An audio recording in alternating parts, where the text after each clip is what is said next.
Hey, Shalom and Shalom. I want to start off as always by giving all praise to Yahweh, Hashem Yahshua, Hashem Kodash. That belongs to the great, to the elders and apostles, the apostle elders of Great Millstone, and honors you both doing the work of the most on truth and in sincerity. Yahweh is the true name of whom the world ignorantly calls God, Jesus, Yahweh. All right, his true name is Yahweh, right? Yahweh, right? And the true name of his son is Yahweh Shai, okay? And by those names we must be saved, right? But yeah, would you call this one was inspired last night. You know, you just have one of them weeks, and you just need to drink, right?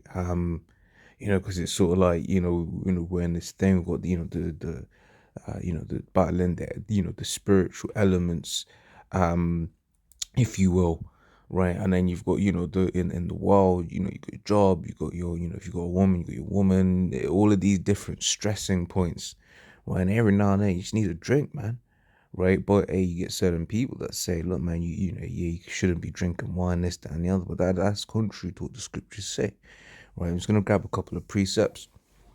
Right, this is Proverbs 31 and 6 says, give strong drink unto him that is ready to perish, and wine unto those that be of heavy hearts. Okay, so give strong drink unto him that is ready to perish, and we are, right? We are, because we're in this, we're in this this wicked world, right? And here it is, we're just here, and we're just having to observe what is going on, right? And it's what do you call it? It's a disgusting place to be, right? Let me get this also while I remember. Okay. This is Second Peter 2, and where am I gonna start? I'm just to get to the point. Right, and 7 says, and deliver just lot, vexed with the filthy conversation of the wicked. And that's what we are. That's how we feel, right? We're vexed with the filthy conversation of the people that are round about us, right? And before in verse 6, talking about Sodom and Gomorrah. This is Sodom and Gomorrah on steroids. This place that we live in, right? It's worse. Okay, you've got nowadays. You're having to just ask for, basically say certain things just to gauge whether the person you're speaking to, the woman you're speaking to, is actually born a woman, right? And these are just the things that we got to deal with in this kingdom, okay? And people are, oh, well, why do you, why do you don't want to leave? Because this place is filthy, it's polluted, man. All right. So it just says, what do you call it? In Mark 2:10, rise ye and depart, for this is not your rest, because it is polluted, right? It's just, it shall destroy you, right? And that's what happens with Jake. Because what does Jake do, right? Um, uh, right. This is Proverbs 12:26. The righteous is more excellent than his neighbor, but the way of the wicked seduceth them. Okay, so as an Israelite, right, we're supposed to be the righteous, but when we're amongst the heathens, when we're amongst the wicked, guess what Jake does? Jake starts picking up the ways of the heathens that are wrap around about them. Right, they start trying to please them, start trying to do things that these heathens do. Right, so Jeremiah 2:33 says, why trimmest thou thy ways to seek love? Therefore hast thou also taught the wicked ones thy ways. Okay, because you see it, Jake, you see like an office Jake, right? If he goes out with his to dinner with like his the ease or whatever that work or where he works, guess what? After a while, he'll get bullied into eating his meat rare, right? And I know, because they tried to do it to me, but because I have this truth, right? I have a backbone, right? I was like, nah, man, that shit, man. I ain't eating that, man, right? Because that's one of the things they do. They'll bully you. So, well, you don't do that, right? And that's it. When you ain't got a backbone, Jake gets bullied into doing all manner of wickedness, man, right? So that's why this place is filthy, right? And so I'll read that again, 2 Peter 2:7, and deliver just lot, vexed with the filthy conversation of the wicked. Okay, and I'll mention a couple of things there, right?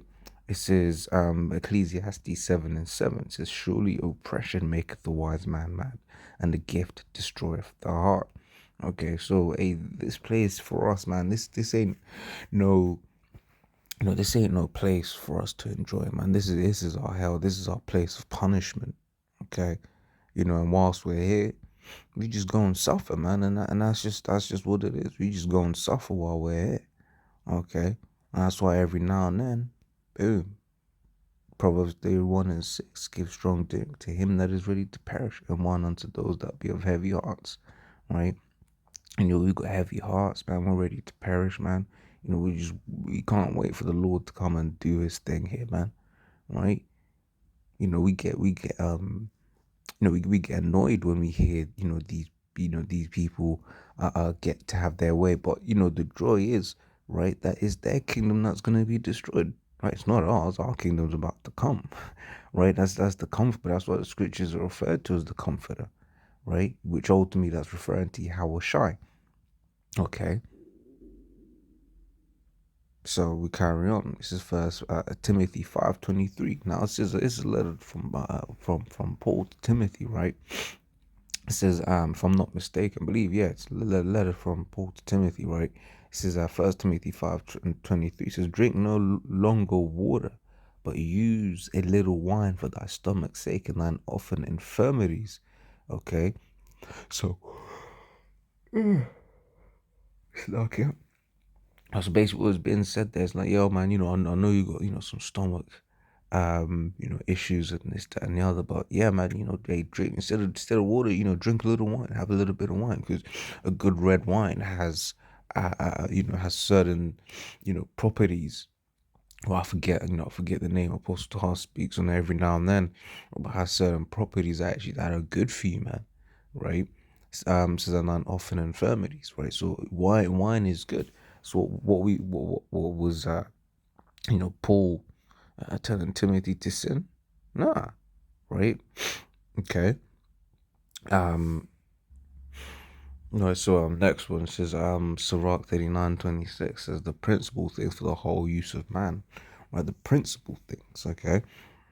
Water, fire, iron, and salt, flour of wheat, honey, milk, and the blood of the grape, and oil and clothing. And what's the blood of the grape? And that's referring to wine, right?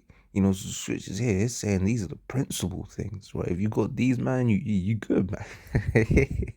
you know, you got these, you good. But what do you call it? Blood of the grape is listed here, right? It says all these things are for good to the godly, so to the sinners they are turned into evil. Okay, that's it. It says Sirach 31:27 also. It says wine is as good as life to a man, if it be drunk moderately. What life is then to a man that is without wine? For it was made to make men glad. And once again, that's what we drink. We drink, to get glad and everything, but we also drink in moderation, man. Right? It's good, you drinking, drinking in your house or whatever, get yacked in your house or whatever.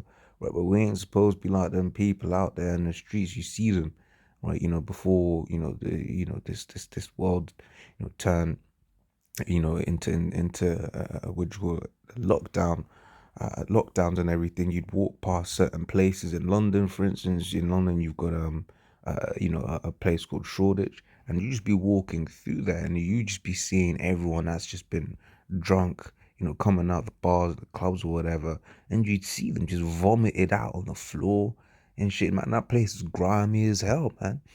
Right? We ain't supposed to be like that. We ain't supposed to be all passed out on, on the floor, drunk, and because at the end of the day, right, we're still accountable for the actions that we're doing, right? You can't get wasted and then, what do you call it, pop someone's woman, right, and then try to blame it on the alcohol. Nah, we were supposed to be, aware of everything that we're doing, right? Especially in that state, man, because people are gonna try and take advantage, right? And you got to be careful of what you do yourself, right? You might start a fight, right? You might, you might not be as aware, so you might talk to a woman. Hey, I'm guilty of this, man. Yahweh Shem Yahshua have mercy on me. These two drunks outside, spoke to someone, didn't realize a dude was just over there, running our clock. I was like, oh, sorry, my bad. But if that was the wrong kind of geezer, right, that could have been, what do you call it? A fight, man. But you talk, whatever, what have you, right?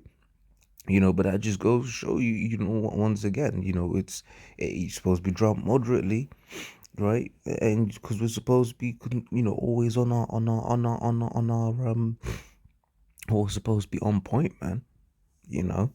So I think that was actually it of what I had. So as always, you know what it is, man. Laws all that was edifying, and yeah, man. Wine was made to make men glad and give strong drink to them that are ready to perish, man. So yeah, as always, laws what I was edifying. Till next time, say shalom.